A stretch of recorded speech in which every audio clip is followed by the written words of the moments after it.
Welcome back عزیزان گرامی. اب سورہ ہود شروع ہوتی ہے. یہ سورہ مکی صورت ہے. اس کے بارے میں آپ صلی اللہ علیہ وآلہ وسلم نے فرمایا کہ شیبتنی ہود، مجھے اس سورت نے بوڑھا کر دیا ہے.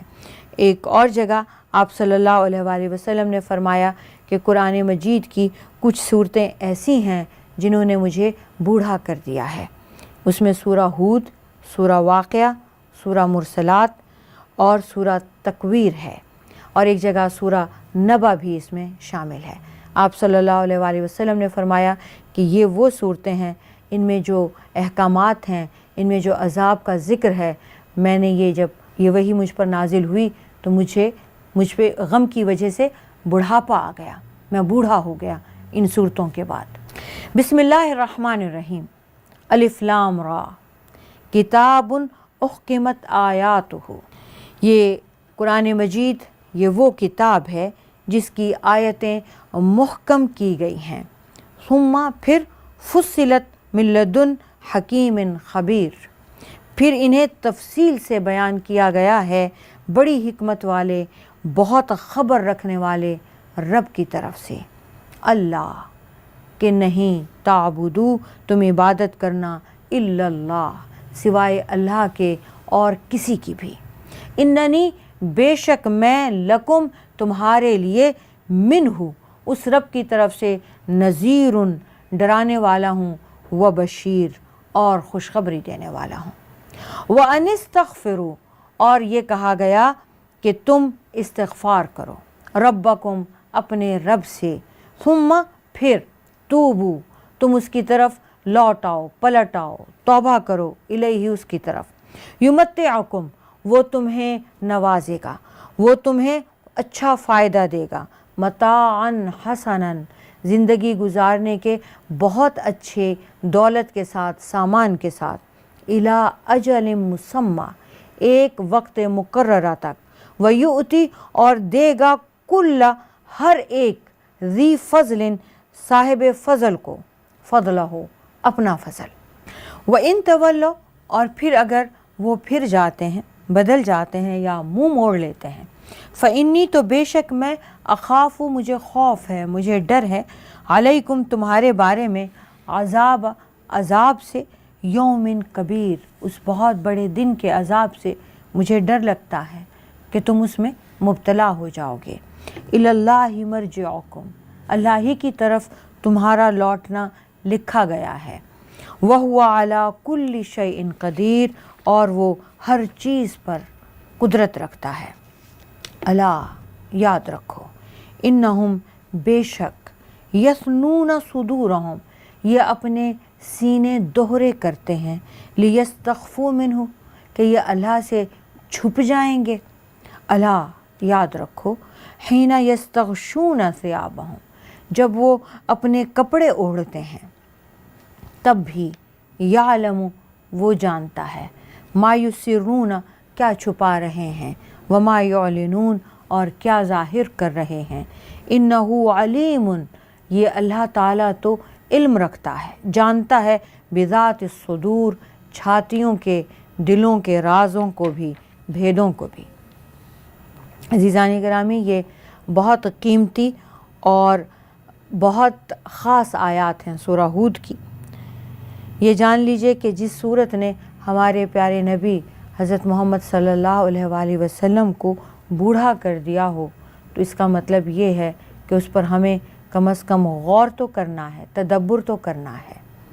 یہ قرآن الف لام را یہ کتاب وہ آیات، ان احکامات سے بھری پڑی ہے. یہ کتاب وہ ہے جس میں اللہ تعالیٰ نے کھول کھول کر اپنے احکامات نازل کر دیے ہیں. کیا چھوٹی بات، کیا بڑی بات، کیا حکم حلال کا، کیا حرام کا، کیا جنت کا، کیا دوزخ کا، حتیٰ کہ جنت کے بارے میں بھی کہ وہ کیسی ہوگی، دوزخ کے بارے میں بھی کہ اس کا عذاب کیسا ہوگا. کیا کرو گے کہ رب خوش ہوگا، کیا نہیں کرو گے کہ رب خفا ہوگا، رب کا غضب کن کن باتوں سے نازل ہوگا، رب کی قربت، رب کی خوشی کن کن اعمال میں چھپی ہے. اللہ تعالیٰ نے واضح کر دیا ہے کھول کے بیان کر دیا ہے، اور اس کتاب کو بڑی حکمت والے رب نے، بڑے خبر رکھنے والے رب نے خود بھیجا ہے۔ اور اس میں وہ کیا فرماتا ہے؟ سب سے زیادہ جو حکم، جو واضح بھی ہے، جو ضروری بھی ہے، وہ یہ ہے اللہ تعبدو، کہ کسی کی عبادت نہیں کرو گے الا اللہ، سوائے اللہ کے۔ اور اب عبادت سے مراد کیا ہے؟ تمام تر احکامات کی پیروی، بے چوں چرا اس کا حکم مانتے چلے جانا عبادت ہے۔ تم اس کے سوا کسی کی عبادت نہیں کرو گے۔ اور اس کتاب میں یہ بھی واضح کر دیا گیا ہے کہ میں تمہارے لیے نذیر اور بشیر بنا کر بھیجا گیا ہوں۔ نذیر ڈرانے والا، بشیر خوشخبری سنانے والا۔ نذیر بنا کے بھیجا گیا ہوں کہ تمہیں میں ڈراؤں اس کے غضب سے، تمہیں میں ڈراؤں ہر اس بات سے جس سے اس نے روکا ہے، تمہیں میں ڈراؤں ہر اس کے عذاب سے جو پچھلی قوموں پر نازل ہو گئے، تمہیں میں ڈراؤں جہنم تک لے جانے والے اعمال سے اور پھر جہنم سے۔ وبشیر، اور تمہیں میں خوشخبری دے دوں، تمہیں میں خوشخبری دے دوں اس کی رضامندی کی، میں خوشخبری دے دوں اس کی قربت کی، اس کے دیدار کی، اس کی جنت کی، اور وہاں تک لے جانے والے اعمال کی۔ وَأَنِ اسْتَغْفِرُوا، اور میں تمہیں یہ بتاؤں کہ اللہ تعالیٰ سے استغفار طلب کرو۔ یہ جو توبہ ہے، یہ جو استغفار ہے، خود آپ صلی اللہ علیہ وآلہ وسلم بھی آپ نے فرمایا کہ میں دن میں 70 بار استغفار کرتا ہوں، میں دن میں 70 سے زیادہ بار استغفار کرتا ہوں۔ اور ایک مرتبہ ایک حدیث میں آپ نے فرمایا کہ میں دن میں 100 بار استغفار کرتا ہوں۔ اللہ تعالیٰ اس استغفار کے صدقے میں، توبہ کے صدقے میں اللہ تعالیٰ تمام تر گناہوں کو معاف فرما دیا کرتے ہیں۔ استغفار کرو اپنے رب سے اور پھر اس کی طرف لوٹ جاؤ۔ نہ صرف یہ کہ توبہ کرو، بلکہ ایسی پکی کہ پھر تمہارا رخ بھی اسی کی طرف ہو۔ وہ تمہیں اس دنیا کی زندگی کی ہر نعمت سے نواز دے گا، اس کے پاس کوئی کمی نہیں ہے۔ اور وہ لوگ جو اپنے ہاتھوں سے صدقہ اور خیرات کرتے ہیں اور اللہ کے محروم بندوں کو دیتے ہیں، اللہ انہیں اپنے فضل سے دن رات نوازتا چلا جائے گا۔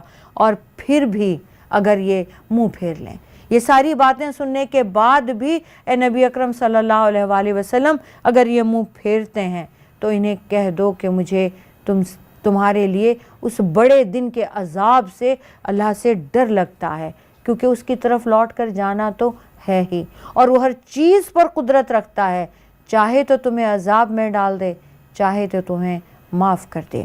رسول اکرم صلی اللہ علیہ وآلہ وسلم ایک رات تمام رات سجدے میں روتے رہے اور یہی بات کہتے رہے جو سیدنا عیسیٰ نے بھی کہی تھی، فَإِن تُعَذِّبْهُمْ وَإِن تُعَذِّبْهُمْ فَإِنَّهُمْ عِبَادُكَ وَإِن تَغْفِرْ لَهُمْ فَإِنَّكَ أَنْتَ الْعَزِيزُ الْحَكِيمُ۔ اگر آپ انہیں عذاب دے دیں تو یہ آپ ہی کے بندے ہیں، اور اگر آپ انہیں معاف کر دیں تو آپ اس کی بھی قدرت رکھتے ہیں، آپ دانا ہیں، آپ غالب ہیں، آپ زبردست ہیں۔ عزیزان گرامی، الحمدللہ ہمارا 11واں سپارہ ختم ہو گیا۔ اللہ تعالیٰ مجھے، آپ کو اور تمام مسلمانوں کو، تہذیب چینل کو اور اس کی ٹیم کو اپنی راہ میں قبول فرمائے۔ وآخر دعوانا ان الحمدللہ رب العالمین۔ السلام علیکم ورحمۃ اللہ وبرکاتہ۔